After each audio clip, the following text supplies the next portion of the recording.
श्री संसारकोट हरियाली सामुदायिक वन उपभोक्ता समूहको 11औं अधिवेशन सम्पन्न भएको छ। बिहिबार भएको समूहको निर्वाचनबाट दुर्गाबहादुर खत्रीको नेतृत्वमा 21 सदस्यीय नयाँ कार्य समिति निर्वाचित भएको छ। समितिको पद भन्नुस्, पदमा रही सम्पूर्ण उपभोक्ताजीवहरूलाई साक्षी राख्दै प्रतिज्ञा गर्दछु कि मेरो सामर्थ्यले भ्याएसम्म यस संस्थाको सर्वोपरि हितको निम्ति हरेक सकारात्मक योजनाहरूलाई सफल बनाउन सक्रिय भई लाग्नेछु। 566 उपभोक्ताहरू आबद्ध रहेको समूहमा 381 मत अर्थात् 67% मत खसेको थियो, जसमा 374 सदर र 7 मत पूर्ण रूपमा बदर भएको निर्वाचन मण्डलका संयोजक बालेन्द्र विक्रम शाहीले बताउनु भएको छ। निर्वाचनमा 181 मत खस्न सकेको थिएन।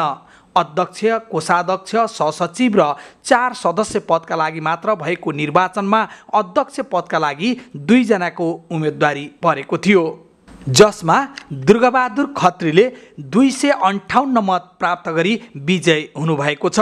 उहाँका प्रतिद्वन्दी कुलपति पौडेलले 99 मत प्राप्त गर्नुभएको थियो। त्यसैगरी उपाध्यक्ष पदका लागि अनिता देवी दुसाज सर्वसम्मत निर्वाचित हुनुभएको छ भने सचिव पदमा दिलकुमारी सुनवार सर्वसम्मत निर्वाचित हुनुभएको छ। त्यस्तै कोषाध्यक्ष पदमा 212 मत प्राप्त गरी केम प्रसाद थापा विजयी हुनुभएको छ। उहाँका प्रतिद्वन्दी गोविन्द लामिछानेले 141 मत प्राप्त गर्नुभएको थियो। त्यस्तै सहसचिव पदका लागि रामजी चापागाईले 168 मत प्राप्त गरी विजयी हुनुभएको छ। उहाँसँगै प्रतिस्पर्धामा रहनुभएका अर्जुन कुमार मल्लले 29 मत, हरिमर्दन घिमिरेले 37 मत र लीलाबहादुर पुनले 118 मत प्राप्त गर्नुभएको थियो। कार्यसमिति सदस्य पदका लागि इन्द्रबहादुर छेत्रीले 232 मत प्राप्त गरी विजयी हुनुभएको छ भने त्यस्तै गरी दधिराम पौडेलले 180 मत प्राप्त गरी विजयी हुनुभएको छ। त्यस्तै सदस्य पदकै लागि मायादेवी खरेल सर्वसम्मत निर्वाचित हुनुभएको छ भने एम बहादुर गुरुङले 211 मत प्राप्त गरी विजयी हुनुभएको छ।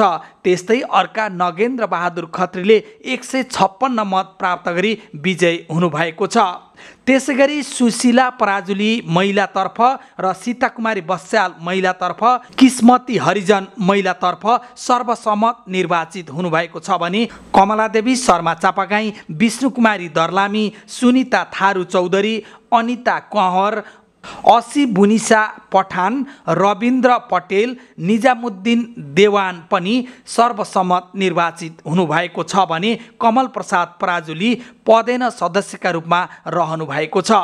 समितिको लेखा सुपरिवेक्षण समिति संयोजकमा शङ्कर प्रसाद पाण्डे सर्वसम्मत निर्वाचित हुनुभएको छ भने सदस्य पदका लागि प्रकाश नेउपाने र सहनशीला राणा आचार्य छेत्री पनि सर्वसम्मत निर्वाचन भएको निर्वाचन मण्डलका संयोजक बालेन्द्र विक्रम शाहीले जानकारी गराउनु भएको छ। जुन हिसाबले मलाई हाम्रो यो टिमलाई जिम्मेवारी दिनुभयो, त्यो जिम्मेवारी दिने निवर्तमान कमलजीको टिमलाई पनि धन्यवाद दिँदै र मेरा टिम यो निर्वाचन समितिमा रहेर जुन हिसाबले सहयोग गर्नुभयो उहाँहरूलाई पनि धेरै धेरै धन्यवाद साथ यो कार्यक्रम यही समापन भएको घोषणा गर्दछु। सँगसँगै विशेष गरेर कृष्णजी यहाँ आउनुभएको छ। उहाँ पत्रकार मिडियाबाट आउनुहुन्छ, के अरे बरघाट प्रेस क्लब, सँगसँगै गाउँले दर्पणबाट आउनुहुन्छ। उहाँले धेरै ठुलो सहयोग गर्नुहुन्छ हामीलाई। उहाँलाई पनि धेरै धेरै धन्यवाद दिँदै यो कार्यक्रम यही समापन भएको घोषणा गर्न चाहन्छु। हस्त, धन्यवाद।